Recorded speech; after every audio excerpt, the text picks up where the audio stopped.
entre Vladimir Poutine et Antonio Guterres. Oh Margot, mais c'est un désastre.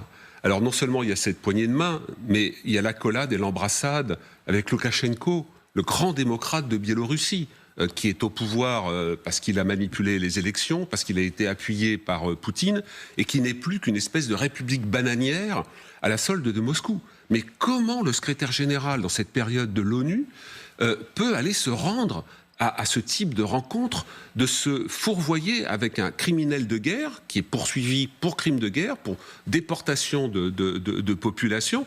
C'est absolument stupéfiant.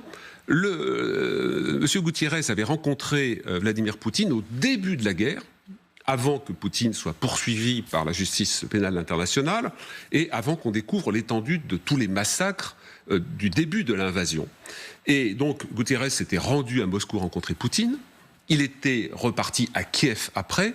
Et vous savez quel est le cadeau d'adieu que M. Poutine a fait au secrétaire général de l'ONU? Il a bombardé Kiev au moment où Antonio Guterres se trouvait à Kiev pour aller rencontrer le président Zelensky. Et cet homme mange des petits fours, des petits gâteaux, et va rencontrer Vladimir Poutine. C'est sidérant, et si vous voulez, c'est une illustration extrêmement intéressante, moi qui suis historien, vraiment, de ce qui s'est passé dans les années 30 en Europe, avec, de la part de certains diplomates, un aveuglement, une dérive, une volonté de se dire « mais non, non, ça va bien se terminer, on va s'entendre, on va trouver une martingale ». Non, non, non.